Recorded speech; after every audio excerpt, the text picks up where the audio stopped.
All righty. Hey, welcome, welcome. Great to have you here today. We have an amazing show today. And we're going to be talking about the Idaho 4. And I have got with me a guest who is a trauma nurse. Yes. Okay, trauma nurse Intensive care. Intensive care. Trauma nurse. Yep. Yeah, so I'll let him tell the details about what he's done. But we were having a conversation a couple of days ago. He knew nothing about the Idaho 4 case. He's from Australia, but of course, on the internet, you could learn about it, but he hadn't heard anything about it. And so I was telling him briefly about the injuries and everything and about the case. And he had some very insightful information. And I thought, you know what? I haven't really heard anyone talk about the injuries Or the medical perspective on yeah. Come in where people can see you. Okay, there you go. Yeah. And I'll move this closer. So it'll pick you up fine. Yeah. Oh, I can't see myself. There you go. We're gonna get this done. That's why I say you could have gone downstairs and then you would have your own little square on your computer. But yeah, we'll do it this way. This is fine. So I want to say, number one, we are going to talk graphically, medically about these details, about what the injuries would be like. He has experience as a nurse when somebody comes into the hospital with these kinds of injuries and dealing with them. So he knows. And so this is going to be a graphic conversation. If you've got kids around, don't let them be like listening to this. Put your headphones on or earbuds or something in, or just watch it later if there's kids around. And if you've got some kind of trigger issue, this might not be the show for you. And so that being said and out of the way, because we are going to just talk freely about this subject. And so I want to share the screen. Well, before, tell us about you. Go ahead. Okay, so my name is Tony Logue. I live in Australia and I'm a registered nurse, critical care registered nurse. I have my master's in trauma and intensive care nursing. I've worked in emergency most of my time, and I have witnessed some of the most horrific murders, accidents you can see in modern life. When I heard this story, particularly what interested me was the police reports and the timelines of death, of apparent death. It just doesn't make sense. But the detail of why we're going to save to the end. Okay. So I've done some research on basically the main victims of this. The two main victims of this, the one who was unrecognizable. Yeah, Kaylee. And the gentleman who was hamstrung. Okay. Ethan was more particularly interesting to me because hamstringing is actually a very, very rare form of injury. And I don't think I've ever seen it in my 25-year career ever. It's actually a method of injury that's sustained, was used in medieval times basically to render someone lame. But the fact of the matter is it also is a very slow and painful death. And it's usually used to incapacitate someone to watch somebody else be tortured. If that makes sense? That makes perfect sense. Okay. But let's get into like more details of that in just a minute. Okay. But those are the two things that really interested you.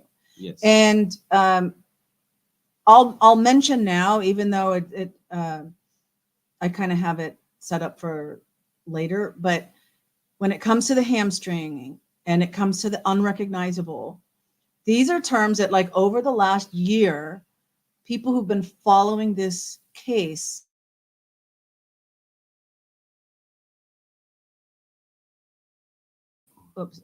but last night I wanted to find the source because especially the hamstrung, yeah. it was a police officer that had said it. That I remember. Mm-hmm. And the unrecognizable, I thought, well, maybe it was Kaylee's father or, something, I couldn't remember the exact source of who said unrecognizable, but that, and it's talked about. From what I've researched, it seems to be the family members that have made these comments. Yes, There's but no I official couldn't. reports. So last night I searched. Mm. I searched for the unrecognizable Kaylee, and I searched for hamstringed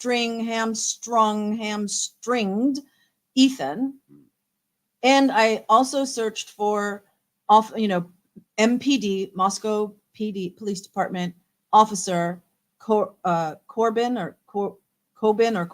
Smith, Mm-hmm. who is named in Officer Brett Payne's affidavit, which is the PCA that we have that we all look at is actually Exhibit A of the PCA. Okay. And so he says that he came later, and then Officer Smith, who was one of the responding officers, showed him around. All right. So, and showed him the crime scene. But what I had read was there were two responding officers. One of those responding officers had some kind of sworn statement or testimony where he described entering the home, the smell that hit him on the first floor as he entered the home. Yep. And seeing a body in the doorway, because the door was open at that point. And so I'm guessing that maybe that is where I latched on to hamstrung. Ethan was hamstrung, maybe came from that. So I searched everywhere. I found nothing. Okay. And that's suspect to me. Absolutely. So I'm looking at the actual severity of the murders. Mm-hmm, and as we were explaining, the smell, the constituents of human blood. Mm-hmm. Okay. So most people will understand you smell blood. It's constituents of the metals that are in our blood, iron or whatever it is, like so all the hemoglobin, they come out as soon as we bleed. You can smell those. So the amount of blood in that house, the smell would instantly hit you. It would have been just instant. Right. The fact that it was leaking out of the house also is suggestive of somebody who was taking their time for absolute torture. All right. So that's where I'm sort of leading to the first victim, the unrecognizable victim, would have been eviscerated. Okay. She was open from this to this. So so let me give some background for people. And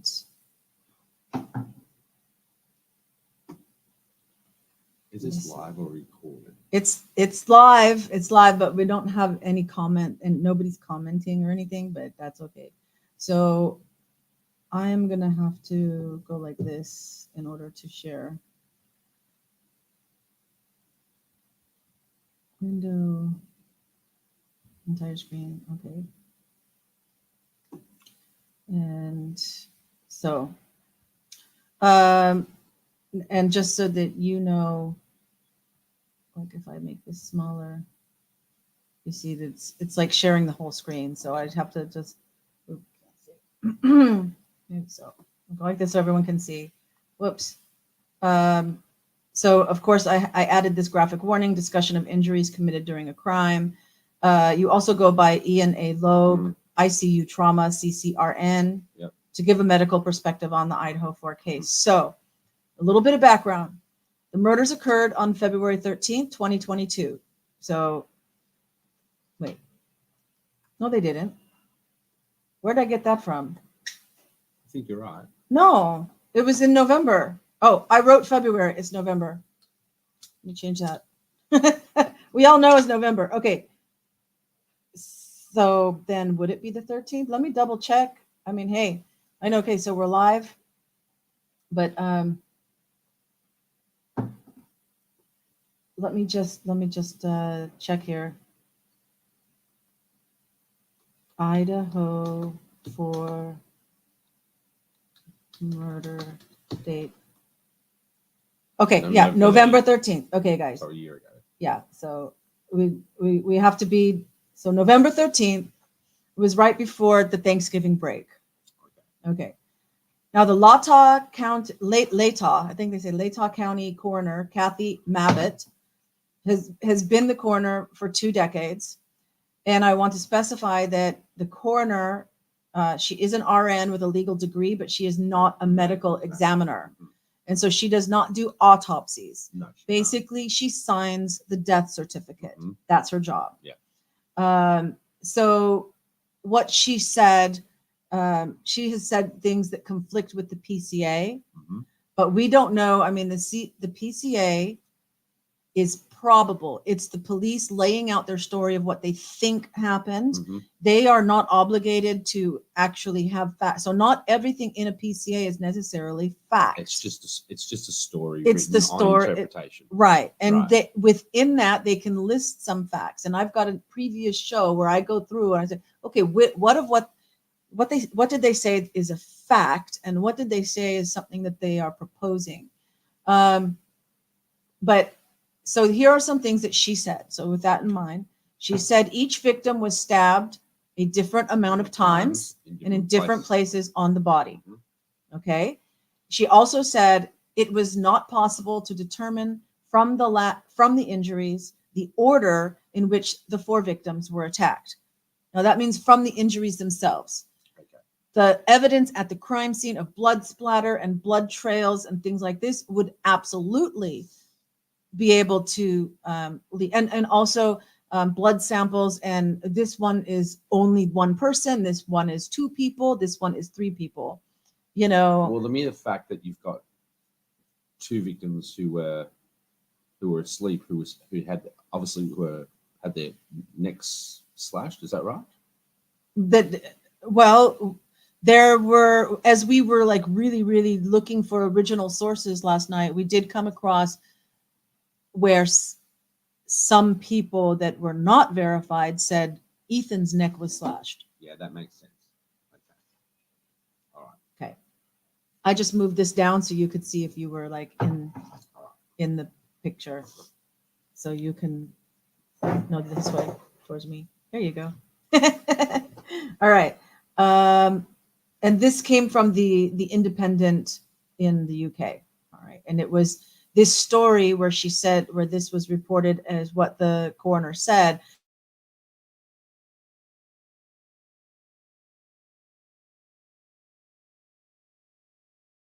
So now the injuries. Let me just go over this and then I'm going to stop sharing this screen and we can come back for the next slide.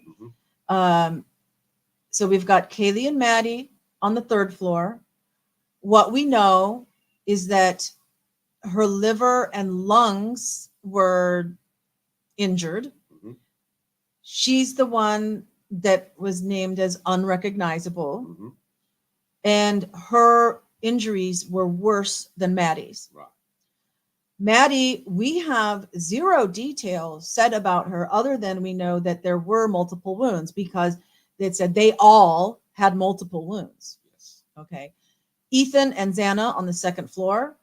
Xana had defensive wounds. Mm-hmm. Her father mentioned bruising. Mm-hmm.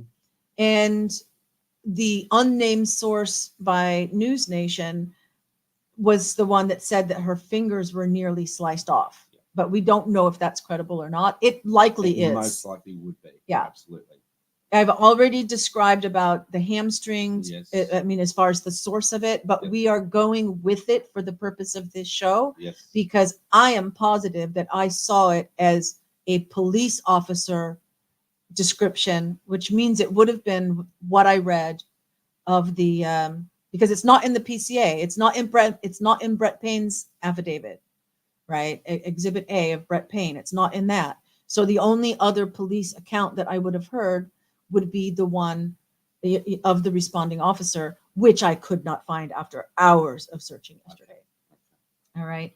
Dylan. And so among injuries, we need to note that Dylan on the 2nd floor and Bethany on the 1st floor had no injuries. Okay. So I will put this, let's stop sharing this for a moment. And what can you tell us as a medical perspective? Okay, so first of all, I think I'd like to concentrate more on the woman who had injuries to the liver. Mm-hmm. And what we normally call this is evisceration. Okay, so this is Kaylee. So this is Kaylee. Okay. So this is obviously the main injury or the mortality of the main victim was the open of the peritoneal exposure. So and desanguination, which is loss of blood, and penetrating injury to thoracic cage and plate implied by a pneumothorax. Okay. Okay. So a pneumothorax, if for people who don't know, is usually a puncturing of the lung, either through blunt force trauma or through a stabbing. Okay. So when we talk about the peritoneal space, we talk about the area which includes the liver, the gallbladder, the bladder, spleen, and the intestines, which is supplied by the main descending aorta, which is a main artery which leaves the heart. And when this splits into what we call the hepatic artery, which leads into the liver. Okay. Now, I don't know whether or not it's interesting to you to know about the anatomy of the liver. However, the liver in itself is about 1.5 kilograms. It's quite the largest gland in the human body. And it usually takes around about 800 mils, I'm not sure in American, or 1,200 mils of blood per minute. So the amount of blood that enters the liver at any one time is around about 10% at any given time. So 10% of your body's blood is in the liver, is going through the liver at any point. Okay, so the liver has multiple functions, but we won't go through the function of the liver because that just really probably doesn't matter. Right. Okay. So,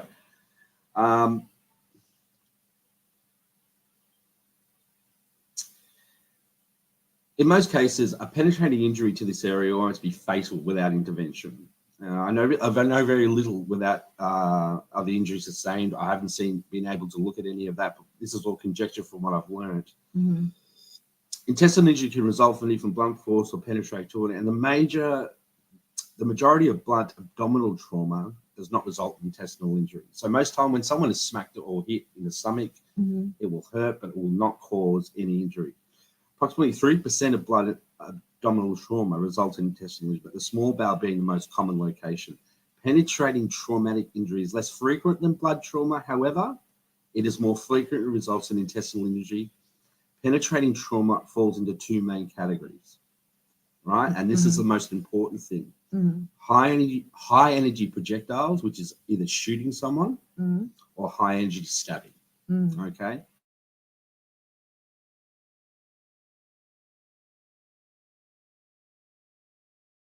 To 83%.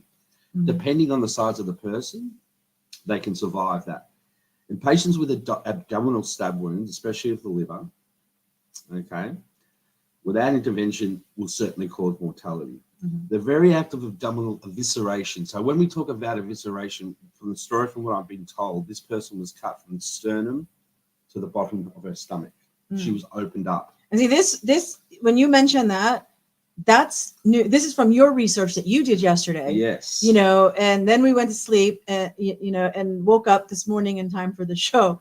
And so I have not heard that, that she was cut, that, that there was, but it kind of makes, wherever you found that, it makes sense because the coroner even was saying it's not all stab wounds. There's slashes, there's gouges. This is the interesting thing. And by the way, because you've got it there to read. He's not reading Google, okay? He spent time researching and getting his thoughts in order and writing it out in an essay. Yeah.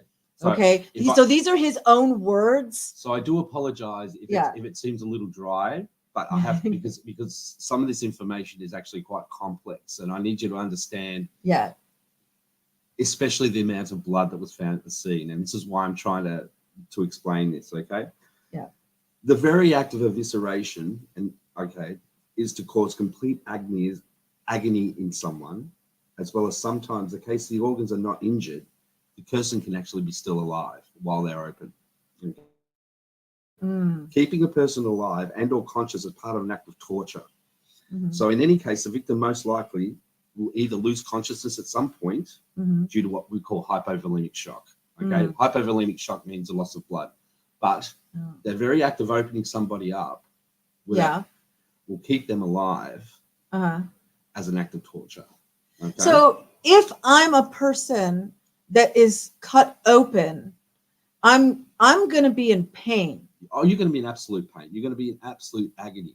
and I'm going to be screaming Yes. unless something was put over my mouth. There was absolutely no way that no noise would have been heard. Because even if my mouth is covered, I'm like that. It's an impossibility. Okay. Even the struggle in itself. Mhm. Okay. Okay. The other interesting thing I think with this victim was the injury to the thoracic cage, which is what we call the chest area. Okay. We Okay. call it, Like the rib cage right.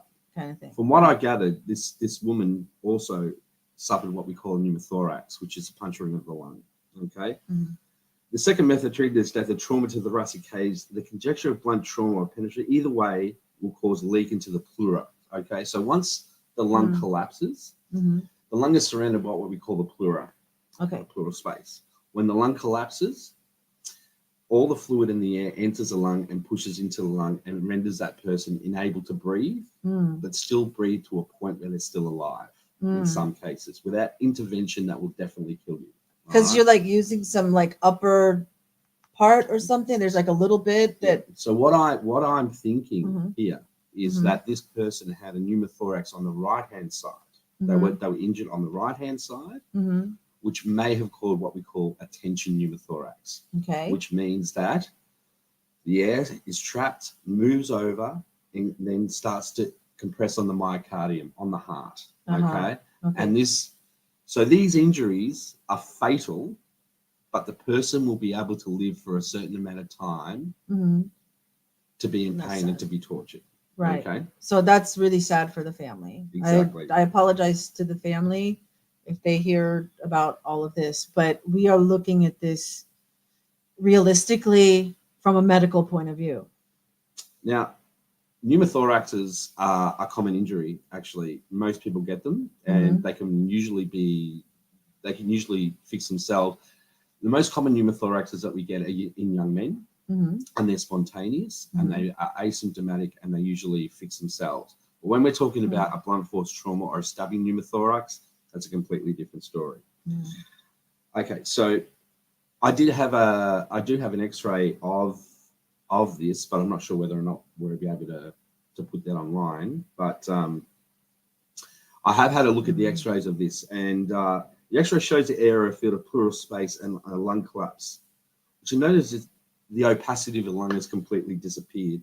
This also occurs on the right side, as I said, moving into the heart and the rest. It's hard not to be too dry. Okay. So even though if now we don't have the coroner's report, the autopsy report. So we don't know whether this type of injury was on the right side or the left side, or I mean, we just know lung. So let's assume lungs. it's on the right side. Okay. So the X-ray that I have managed to look at, the X-ray shows an area field of. And this is just a general X-ray. This isn't Kaylee's X-ray. Yeah, but this is an X-ray of a similar injury. Correct. Okay. So the X-ray shows the area field, pleural space, and a lung collapse. The lung opacity is gone. This always occurs on the right side of the thoracic cage, and always, without intervention, is fatal. The expansion of the pleural space causes the lung and the fluid to push up against the right atrium, right ventricle, left atrium, and left ventricle of the heart, decreases the stroke volume, which is the heart's ability to pump blood out. This causes bradycardia and certain death. This is caused by the displacement of the myocardia. The intervention for this is quite easy. So for symptomatic relief, penetrating the second intercostal space with a needle will relieve that pressure. That didn't happen in this case. So whoever did this knew exactly what they were doing. Okay. That's an important point. Right. But like for the audience and everything, I would admit, because you get a stab wound in the lung, you think that that's going to be like stabbing a balloon and the air all goes out. No. So explain what really happens. Okay. Either way, if you stab someone in the lung, you obviously going to have desanguination. You're going to bleed. You're going to hemorrhage from there. Okay. However, the air won't come out the wound. The air will stay in the pleural space and push the lung up Uh-huh. against the heart. The only way of getting the air out is to punch someone through the chest. Okay, stabbing someone in the lung, the air won't escape that way. Well, okay. I'm just like thinking here, and if I'm stabbing, because she was stabbed 50 plus times, which we could not find the source of, but everyone here that's been watching for a year, not me, but watching this case for a year, knows that was said by someone, and so it wouldn't one of the second or third or 40th. No, what I Make think that- what I think is that injury was sustained first Mhm. to keep her alive and incapacitated, Mhm. and then the gentleman who was hamstrung Mhm. was done to watch the rest of it. Mhm. Does that make sense? Mhm. So she was injured in order for this person, this guy, Ethan, is it? That was Ethan was hamstrung. to watch this. No. Kaylee's not in Ethan's room. Okay, that's fine. That's Xana. Yeah, All yeah. right. Either way. So Yeah. in any case, you can survive. However, in the case you will die. So that's one part of it. Right. We've talked about the liver evisceration once again. Mhm. But the hamstring one is the other one that I really interested in. Hamstring is a Wait. method. Before we go, let's finish up let's finish discussing Kaylee. And so in your experience, people who have these kind of injuries, that, I mean, I don't know. Well, first of all, have you had someone still alive that comes into emergency that's unrecognizable, or are they already dead and No, going to they're the morgue? Okay. Okay. But so somebody who has been viciously stabbed, Mm-hmm. you have encountered that. Yes. So what do you know as a medical professional about this type of crime where someone is stabbed so much? I mean, I know there's FBI profiling and all that kind of stuff. They can talk about it, but The psychology behind these sorts of murders is not just about the murder in of itself. This is a murder about hate.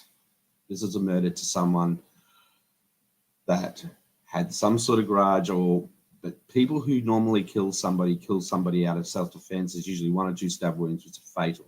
When you're talking about 50 plus stab wounds, we're talking about somebody who knew exactly what they were doing. They were told what to do, and it was vicious and it was a psychopathic person but it was professionally done. Somebody who was able to do this did it professionally. Okay, so you got either the person themselves that hated, that had passion.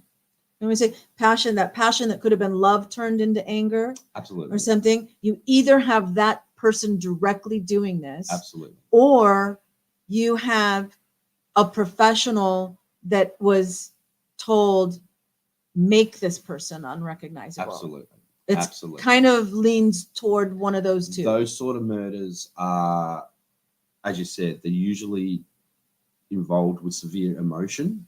So either jealousy or whatever it happens to be, or they're hired to do this, to do this. Okay. It also makes it very, very difficult to find the perpetrator when they mutilate people like this. Okay. Okay. Because the difficulty in finding DNA in mutilated bodies is extremely difficult. Okay. In most cases, the perpetrator who does this will leave their DNA, but it will become contaminated by the DNA of the victim, which makes it very, very difficult to identify someone. Okay. So the stab wounds that she sustained, the initial injuries that she sustained, she may have survived at some point in time, and then the rest of the people may have been killed. But this is a vicious, planned, thought-out attack, without a doubt. Not a crime of passion. Oh, it could be a crime of passion. I mean, in that, like, spontaneous. This was not spontaneous. This was a planned event. Just based on what we know. We don't have all the evidence. Because the timeline that you've shown me does not fit. It is impossible. We'll get to that. Okay. Yeah. All right. Okay. And so Maddie, we don't really have much to say. They were both killed on the same bed. Okay. If you've got two people in the same bed, and there have been people that have wondered, did Kaylee walk in on the person killing Maddie or whatever? But no, I think it's pretty safe to say that they were both sleeping in the same bed, because Kaylee had all her bedding packed away. She'd already like moved out of the other room. Okay, so she's just staying for the night. She's staying in the bed with her friend. That's a normal thing. Okay. And so the killer or killers come in. You've got two people on the bed. Knowing what we know about, we don't know a lot about Maddie, but knowing what we know about Kaylee, could Maddie have been alive in the bed while that is taking place on Kaylee? If it would, let's go with the police say it's one killer. So if it's one, I mean, if you have two, obviously you can have, okay. So the injuries are sustained by these two people in that one room. Two people. What were those injuries? Were they? We have Kaylee that had the 50+ wounds and unrecognizable. Cool. And we have Maddie, who the only thing we can surmise is that she had multiple wounds. No, Maddie would have been killed first.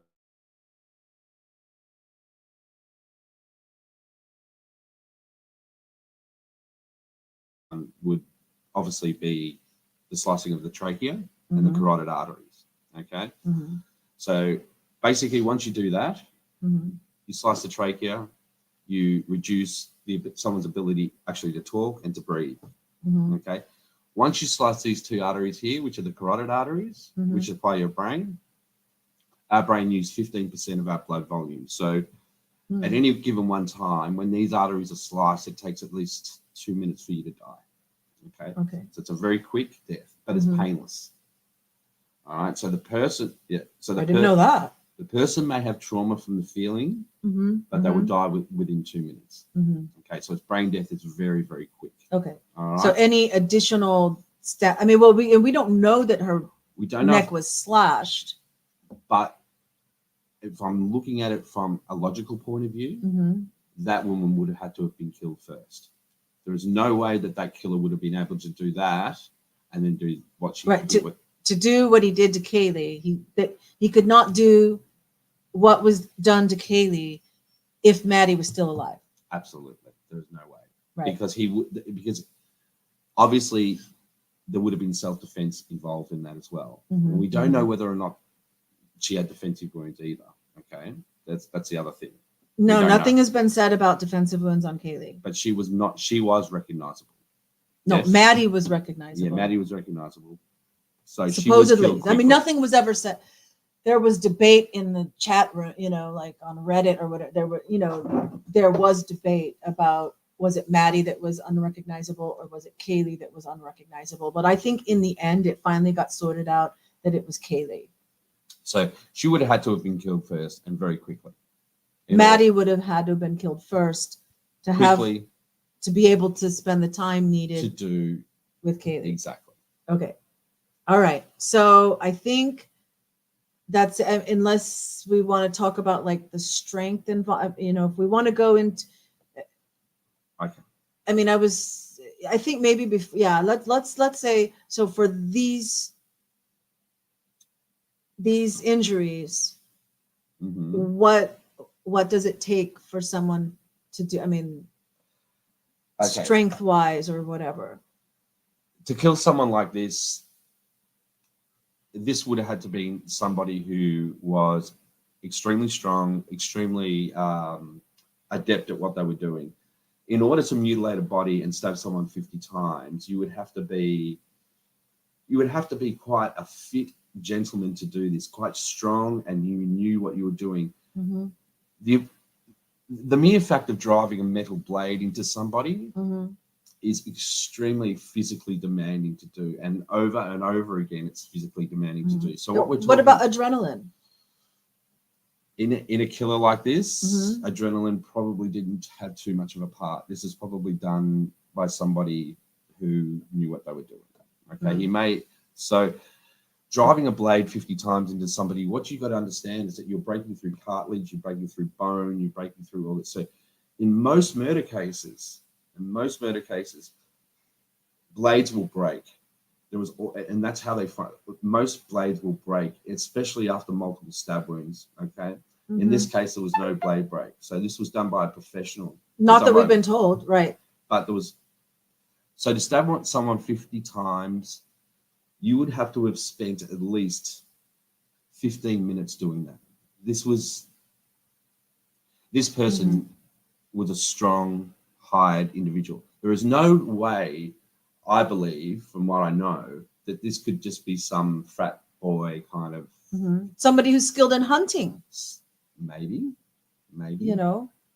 But once again, that physical demanding ability to kill someone at that point, and all the rest of them. Because we're just talking one person. One person, yeah. That's what makes me think it's professional. It has to be. Because what about somebody who's just a general military person, but they're not necessarily an assassin by trade, but like there's a lot of paramilitary groups and things like this, and people that have served in the military that are discharged and things that live in this kind of area. Look, it's possible for anybody to be able to do this in the military, as I said, but what is the concerning and the overall factor is there's no DNA there. Yeah, I mean, they collected some DNA, but the police have, it's been pretty much, there's not, there's a substantial lack of evidence. Which makes me think that this person knew what they were doing. Absolutely. Okay. So you could have a hunter, you could have something, but the skill to be able to conceal someone's DNA at a murder scene, at such a large murder scene, is a skill beyond skill. Like this person knew exactly what they were doing. You have no trace of murder weapon, no trace of anything. DNA is not just a flake of skin. It could be you can leave a viral DNA. You can sneeze. You can whatever it happens to be. Your shoes. Nothing was found. Okay. Yeah. And what about sweat? Would you be working up a sweat to do this kind of yes you would crime? Yes. To create to make these injuries? Yes. You would be sweating. Yes, absolutely. Which makes me feel that this person was concealed. Okay, so who was doing this to stop this from happening, he would have had the skill and the knowledge to conceal the DNA. So that means he was either in a suit or he was concealed to a point where none of his DNA was left at the crime scene. Right, no sweating. So if you just had like a hood or you call them the balaclava, the ski mask, but according to Dylan, she just saw somebody clad in black with a face mask with bushy eyebrows, which means the eyes up to the eyebrows. Because usually if you have a ski mask, you don't see someone's eyebrows, right? No, you don't. So it couldn't have been that. Assuming what she says is true, right? Then, so you would have areas that would leave that sweat would have dripped off. Absolutely. If what the PCA tells us about what she saw was what she saw, then there would be DNA from the very least from sweat. From anything, absolutely. Right. But there was none. There's nothing there. So right. This person, whether it be a hunter or whatever, knew what they were doing. Especially if it was Brian Kohberger, as the police are suggesting, then I don't believe it. The only DNA of his is on the snap on the sheath. And that's touch DNA. So he would, that wouldn't be, even as much as you study criminology and stuff, it's not that level of professional. Most likely. That gentleman would not be, I don't believe, would be capable of doing that. What we know of Brian Kohberger, if he did not leave if there is no DNA in that house, except for on the sheath, which is what we're led to believe by the police and the PCA, then it would be unlikely or there's like no way that he would be at that level to No, inflict these if injuries. he and the fact he's actually he's passed in his degrees in criminology. In that, why, if you were going to murder someone, why would you leave evidence like that behind? Because you're in a frenzy and you don't notice it. No, this is no frenzy. This is a planned attack. You don't leave something behind like that. You leave something behind like that to frame someone, to divert the investigation of somebody else. And you're not saying necessarily the police, but if you were the killer, you would leave something like that behind Absolutely. to frame somebody else and take the attention off of yourself. So you can even look at someone who organized this, let's say, and said, we've got this person's this belongings, let's put this here, leave it at the crime scene. That will divert their attention away from the real perpetrator.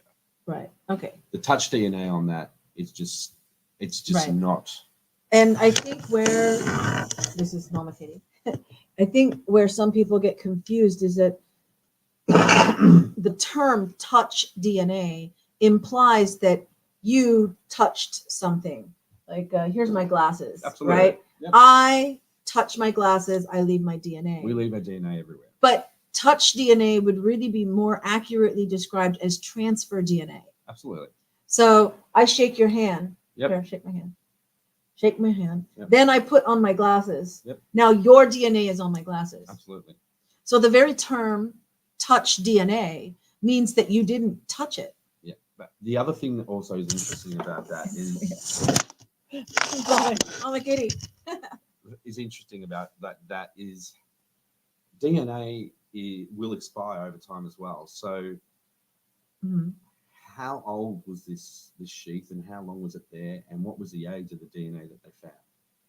This is Can you tell that? Absolutely you can. Okay. Because it's an organic substance, so it will break down over time. Like half-lives and stuff like that. Absolutely.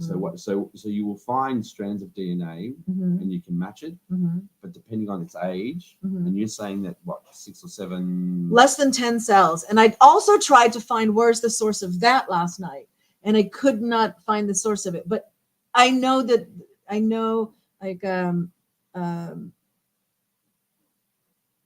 can't remember the name, the young couple. Anyway, they did a lot of digging into the whole IgG and this and that and all, which is not the topic of this show.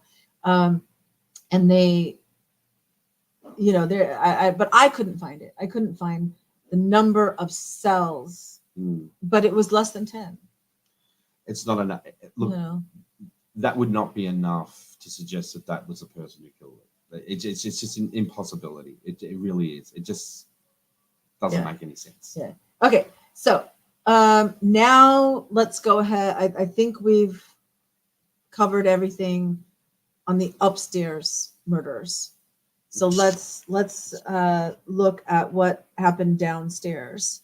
It was Xana's room, and Ethan was her boyfriend. Ethan was staying the night, so they were both in the room. There are reports of a 4 a.m. DoorDash that supposedly Xana went downstairs to receive from the driver marked it received, not delivered. Now, I don't have a DoorDash app, so I don't know if there's a difference between delivered and received, or if received means that, could also mean that it was just set outside the door and left there. Okay. I don't know, but it's supposed that Xana is the one who accepted a DoorDash delivery. It was jacking up. There's pictures of, sorry. There's pictures of a Jack-in-a-Box bag with Xana's name on it on the kitchen counter, like through the window as the crime scene was being processed. Right. So we've seen this DoorDash bag. Right. Was the food eaten? Was it not eaten? I mean, if was a murderer already in the house? The police say they cleared the DoorDash driver. Did her phone order it? There's so many questions about that, but there was a delivery at 4 o'clock. So according to the police, if that's when the killings happened, because I think there's still some questions that they might have happened at 3 o'clock. But Xana was awake on TikTok accepting a DoorDash. We don't know anything about Ethan, whether he was awake or if he had already gone to sleep and she's just on, got hungry. Did she order something for one? Did she order something for two? I don't know. It's weird. So Xana was in the doorway or near the door. She was definitely on the floor. Ethan may have been on the bed. Ethan, and I'm pretty sure, and we're going to go with the police officer account, the responding officer account that said that he had been hamstrung. Okay, so this is a very good point of interest, and I'm going to get a little bit dry with this one because hamstringing is a very, very rare form of torture. Okay. So this is not something that this is not something that your average person does. However, your average murderer. However, when we talk about hamstringing too, it's also a part of hunting to incapacitate animals. It's a very good way of doing that. Okay. All right. Okay. So interesting. In humans, the hamstring. Okay. Sorry about this, but we got to get dry. We need to know the anatomy of this. You need to understand that this extends between the hip and the knee joints. Okay. The hamstring muscle group is made up of the bicep. We won't talk about this part, but this facilitates the flexing of the knee and hip extension. Okay, making it a vital contributor to normal leg movement. By severing these muscles or the tendons involved in this process, normal leg movement is disrupted. In addition, sustaining massive bleeding. Okay, the injured leg becomes useless. The victim is rendered lame. The severing of the hamstring is usually accomplished through a blade, such as a knife or a sword. Okay, you have to cut through a tendon. It has to be done with a military-style blade. It can't be done with a kitchen knife. I mean, okay. So well, and I know even like for those of us that in the kitchen, you're dealing with chicken or beef or whatever, and you get those tendons. Your kitchen knife needs to be sharp. Absolutely. If your kitchen knife is dull, you're gonna have a hard time cutting through that. And if somebody cooks you that meat and you're trying to chew it with your teeth and you get that tendon, that's not it. Grizzle is just fat, right? Grizzle is fat. Yeah. But those tendons, even when a tendon is cooked, it's still hard. But you can imagine in a human body, the tendon and the tension that's involved in a tendon is extreme. To cut through one, you know what you're doing. You have to know what you're doing. Okay. So in many cases, this is usually done to slaughter animals and render them ataxic. We call this ataxic, that's unable to move. Okay. It's an unusual technique not seen in modern medicine. However, was a popular technique in medieval torture to usually render someone lame. Okay. Medieval torture. Okay. Absolutely. Okay. It just made me think of something. Keep going. All right. I'm gonna.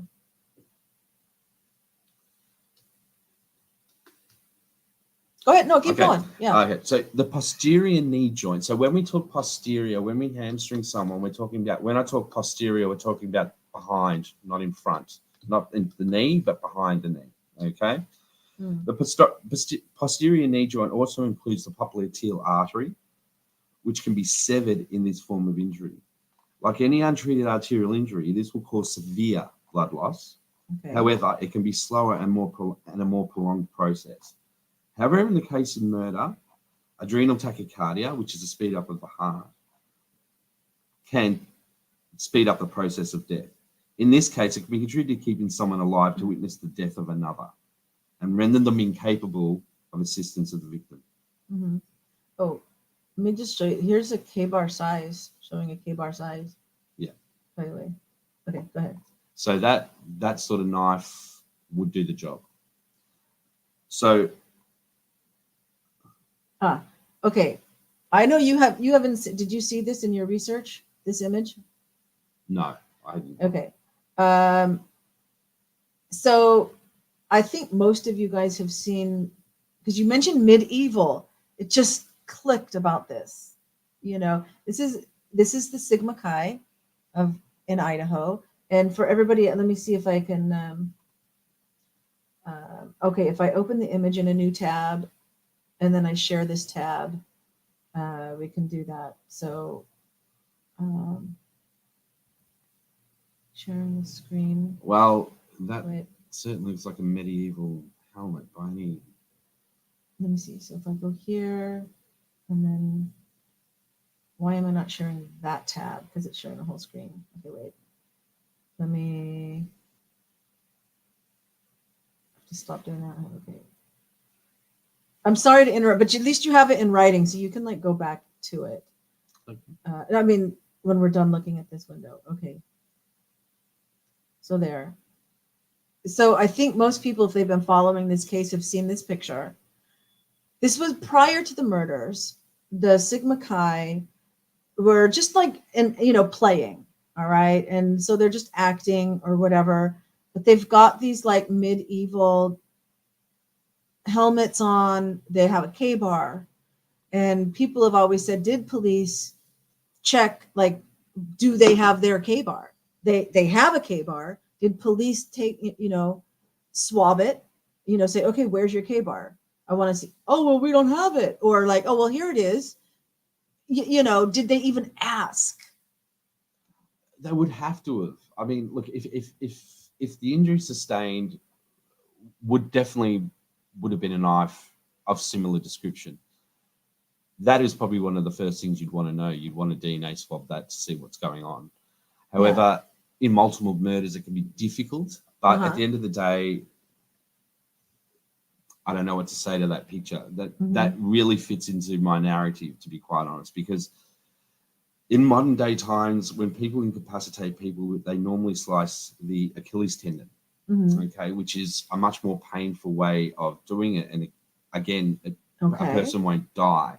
Yeah. To hamstring someone, you're slicing through the popliteal arteries as well, and that will definitely kill them, but it will kill them slowly. Okay. So I'm just trying to piece together why that happened. Okay. Either that was done because he was trying to escape, or it was done for him to witness what was going on. Oops. To witness what? To witness what was going on. That's not good. I'm just like checking to make sure that like we're on the YouTube. But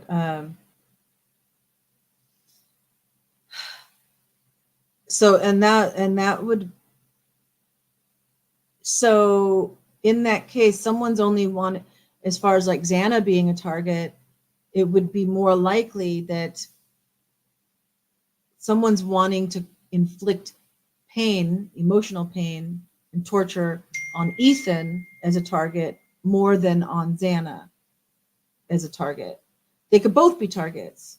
Absolutely. In that room. Absolutely. But why wouldn't you just, okay, it's like if Xana was my target, I would want to incapacitate you want to Ethan, incapacitate the male. but I'm just going to want to kill him, not leave him alive.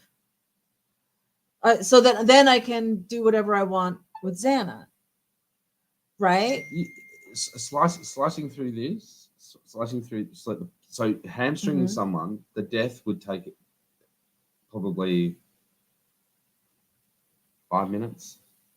That's just from the hamstring alone. That's not from other injuries, whether his neck was slashed or other stab wounds. And if it was bilateral on both sides, you can double that. So 2 minutes, 3 minutes of death, easily. Incapacitated, enough to know what was going on, enough to know that you were going to die, and enough to know what's happening inside the house. Right. It's a very good way of incapacitating a person so they can't get help. So he's found near the door, was that right? No, she was found in the door. It was said that but okay, according to the police PCA, Xana was on the floor at the doorway. Okay. And he was in the bed. Presumptuously. Yeah. So that's a very, very good way of incapacitating someone in bed. If they're lying on their back, you slice the back of the knees, done. Mm. Done and over. That person can't help and they will die. And they will most likely see what's going on with that person next to them for a while. So what does it take to do I mean, or like who would do this? Okay. This is the other thing. So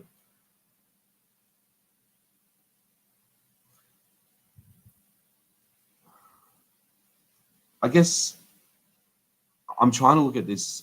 I'm looking at this from a very limited perspective, but the death of the victims in their sleep. So again, conjecture and the rest of the death. However, let's assume there's injuries to trachea and the carotid arteries, severing the trachea will always cause hypoxia and lack of oxygen. In this case, it also looks at the severity of the severing of the carotid arteries and split bilaterally on the right and left, which split to the brachial arteries in the arms as well, which originates. Okay, so the death of these people would have been in minutes. It's a quick and at times traumatic cognitive thought shuts down, and some consolation to the death of the victims would have been quick and painless. Okay, so I guess trying to skip through in conclusion, it's very hard because the main goal of medical legal death investigations really is to determine the time and causes of death. This becomes more difficult when presented with a victim that has been mutilated, dismembered, and scattered across multiple crime scenes, okay, which is what's happened here. Well, not the scattered part necessarily, but the mutilation part. Perpetrators will dismember their victims for many reasons, including concealing the identity of the victim, disposing the body, and retaining the body parts as reminders of the crime. The way the crime scene appears and how the victim is dismembered and how the parts of that body that remain are crucial in determining the cause of death. Okay, so we really don't know exactly what caused these people to die. So there's no autopsy report. Okay. The identity of the victim and the perpetrator, they are 4 different categories of dismemberment, all have implications about the perpetrator, including their identity, their mental state during the commission of the crime, and the motive. The most important thing is the motive. The history of dismemberment or serious injury like this. Okay, so I keep tool mark identification was also researched to determine the weapons used at the crime, to clues to how the victims were dismembered. Crimes of this nature have not been studied to determine the trends and statistics that would aid solving them. Okay, that's so very we don't important. have statistics. It's very difficult. Okay, so the majority of dismemberment crimes studied involve male perpetrators at 76%. So it's definitely a man. Okay? 76% of mutilation dismemberments are caused by male murderers. Yes, okay. Always. So very, very, it's almost impossible for, look, I'm not going to be sexist, for a woman to be able to carry out this kind of murder. Okay. When broken down into age brackets, similar distribution was found amongst men and women. The category dismemberment that occurred in 69% of the cases was defensive mutilation.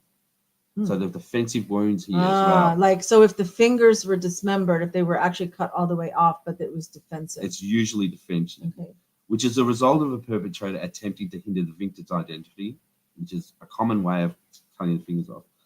With the combination of the case studies and forensic psychology research, approach was validated and used in medical legal investigations cases involving dismemberment. Again, this can also be attributed to severe hate, links with sadism and psychopathy. Okay.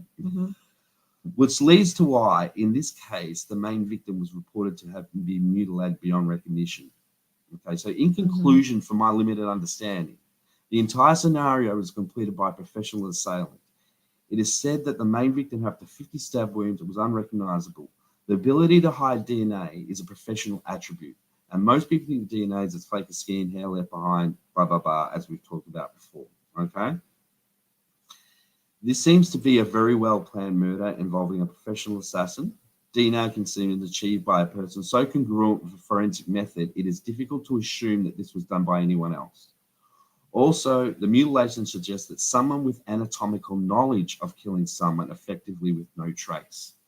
So the person who did this knew exactly what they were doing. Okay. To stab someone to such a degree is a physically exhausting effort requiring at least 30 to 40 minutes. The killing of the other people, easily 10 minutes. So the timeline that was presented does not make sense. Right. So you're saying 15 to 30 minutes for Kaylee alone and another 10 minutes for Maddie. Maybe we don't really know her injuries that well. And then for downstairs with Ethan hamstrung with a fight going on. What about, I mean, it's hard for me to think like, so if I'm hamstringing Ethan so it tortures him as I'm killing Xana. Yes. What's Xana doing while I'm hamstring? Because she's fighting, right? We know she's a fighter. Her dad says she's a fighter. It was one hell of a fight down there. There could have been like chairs turned over and things strewn about. I mean, it might not just be injuries. We don't know the evidence of the condition of the room for it to be one hell of a fight just by the injuries or by everything. So how am I if I'm going to Ethan, Xana's jumping on my back or something? The way I would see the scenario, or vice versa. Yeah. Ethan was incapacitated first. And what's Xana doing? That doesn't matter. Unless he incapacitated Ethan while she was getting the DoorDash. If that was her and not someone framing the phone. To make a scenario. But we're talking, as I said, we're talking about someone here with extreme physical strength. Yeah. The ability to know what they were doing. Okay. Yeah. So if you're attacking somebody, if I say if it's one person, if it's one person. Okay. Mm-hmm. All it takes for that man to turn around is just punch her in the face. Get him off, punch her in the face, get her off, do what he has to do. Hamstring. And so from the victim's perspective, if I've been I'm a 6 foot something guy, I've been my hamstrings have been cut. Not only that, but your popliteal arteries have been cut as well, so you're bleeding out at the same time. So I'm bleeding. Am I in pain? Oh yeah. Am I screaming? Yes. Okay. Absolutely. And that leads again to the murder of that lady who was mutilated. There is no possible way that there was no noise. There was no possible way that whoever survived in that house did not know what was going on. It would have to have been one hell of a fight. Right, is what was said. And here, I know you guys don't see, but here's the Mama Kitty. So it's one hell of a fight. There's noise. Not only is there noise and there's screaming, and there's altercation. Describe from a medical point of view the blood, the smell. I mean, what's the timeline on so Dylan says that because Bethany doesn't say anything. Dylan says that at 4:00, 4:15, she sees someone exiting the house, which is the police are saying that she saw the murderer leaving the house. What is the smell at that point? Okay, so the smell at that point just happened. If it's just happened, would be very little at that point. Okay, you would smell it to a degree, but then over time, once blood starts to congeal, which happens, then the smell becomes a lot worse. And like an hour, half hour, 2 hours, 15 minutes. 15 minutes. We're talking minutes. Yeah. Okay, and the next point in time is I want to know for like smell, right? The next point in the timeline would be 9:30 is when there's multiple reports of people in the community, not the police, but other students, knowing that these murders had happened. And so the calling the friends over was probably around 9:30. What would the smell have been like? So if they happen at 4, 5, 6, 7, 8, 9, 5 hours, instantly you would open the instantly as soon as you were, even before you open the door of that house, instantly the you would whole smell house, it would you permeate the whole house absolutely at that point. Yeah, And you'd absolutely. probably be gagging. Absolutely you would. And by 12 o'clock, we know that when the police got there, the one that I read that I can't find says that when they entered the ground floor, the first floor, that we call it in America, we say first floor for ground floor. When they entered that door, they were hit by the smell. Oh, absolutely. At 12. Absolutely. So at that point, is it only the blood that's smelling, or is there decomposition smelling? No, decomposition probably wouldn't have started at that point. The decomposition is a very complex process. Okay, but there would have been, the smell would not have been from the bodies itself. It would have been from the desangulation. It would have been from the blood. Okay. Plain and simple. Because the constituents of our blood, the best way to put it is we have a lot of metallic constituents in our blood. Good example of that is iron, hemoglobin. Okay, so they're the smells that start to permeate.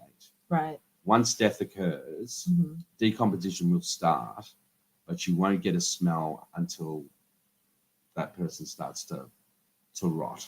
Okay. Right. There's certain processes within the human body, especially the bloating and the processes that would take longer. That takes longer. Yeah. So those things start. And quite frankly, I'm not sure, like if it had been a couple of days before they were found, which it wasn't, but when you have that many stab wounds, and various sacs that are within the body are all permeated, it seems like those gases aren't trapped. Oh no! That would be she would hemorrhage out completely. Absolutely. For the when we normally think of a body bloating, those gases aren't. There's too many. If there's puncture wounds, the body will still bloat. It will still bloat. Okay, good. I don't know. That's why I'm asking. because you still got because in our intestinal tracts we have certain bacteria and things that break down, which are natural flora. These things start to break down. These gases can't escape. Even if you have stab wounds as well, they will congeal to a point. You will always bloat, regardless of the form of death. Okay, that is just the way it is. All right. Yeah, absolutely. So, so the overall timeline from the moment you enter the house, we don't know. I mean, we've talked separately about the upstairs and the downstairs, and maybe who would have been killed first in those rooms, but not which room was first. We don't know. But overall, from entering the house, killing the four people, according to the injuries that we know about, and then exiting, what would that total amount of time be? For a professional, at least it would have to at least be in between half an hour and 45 minutes. A half hour and 45 minutes. Absolutely. It could not have been done in a 10-minute time. Or less than 10 minutes. Or less than that. According to the PCA. It's just the injury sustained to that young lady on the bottom floor. Or wait, you mean the unrecognizable? That's the top floor. To do that sort of those injuries, you're taking your time. That in itself would have taken at least 20 to 25 minutes to complete. Wow. Okay, so you're slicing someone open. All right. Right, because it's not just let me count 1 Mississippi, 2 Mississippi, 3 Mississippi. It's not like that. I mean, it would have been a vicious attack, but the initial mode of injury would have taken some time and thought. This person knew what they were doing. They kept them alive for a certain amount of time by doing what they've done. That's almost like a surgical incision. Okay, they've kept them alive. They've done what they've done, and then there's that frenzy of the stabbing. Right. Okay, so in that of itself, that main part murder would have at least 15 to 20 minutes at least. Wow. Well, thank you so much. Is there anything else you want to add about these? I mean, that you've discovered? Or... No. I mean, look, I guess I did a lot of examination of the physiology of this. I guess it really doesn't fit. It could be a bit dry, but I'm more than happy to discuss anything about the mode of death through evisceration and how it happens and why it happens.